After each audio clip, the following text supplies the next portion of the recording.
Unaweza kwa hela, mimi na serikali nimeishika, sio nini na nini. Hey yo, what's up? This is presenter NIZZ to the OH presenter Nizo.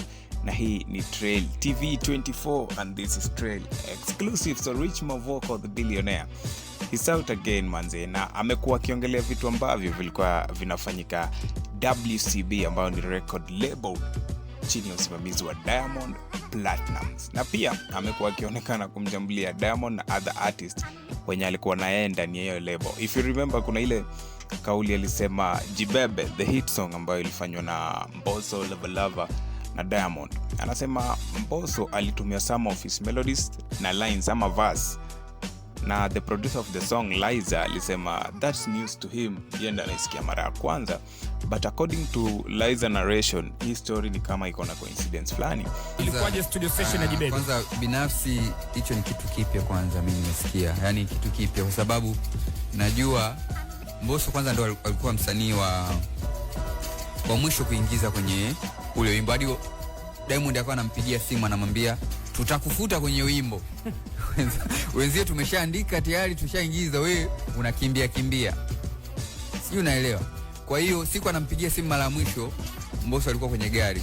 Kwa nilivyosikia na hadithi ya Mbosso mwenyewe kwamba alikuwa kwenye gari, ikabidi aandike haraka ule wimbo ndo aje kurekodi.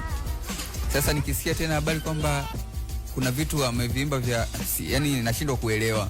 Kitu Liza yeye mwenyewe anasema anasikia for the first time, but ukiangalia hizi narration mbili kuna vile zina relate.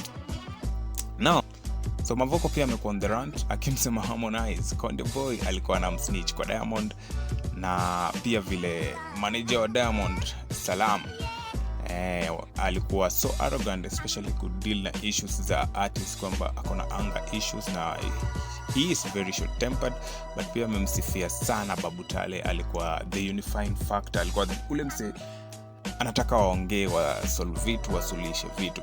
Now a lot of bongo flavor lovers wanasema kitu ambacho Mavoko anajaribu kufanya ni kwamba huku bongo ndo trend lazima umtaje Diamond Platnumz, na wengine wanamsho Mavoko atumie this wave ya kuachamba WCB ama vile anamwongelea Diamond Platnumz kutoa song, actually ku release project kali. But Mavoko anasema hivi: wa kwanza kaepa, wa pili kaepa, wa tatu kaepa, wa nne kaepa, na matatizo.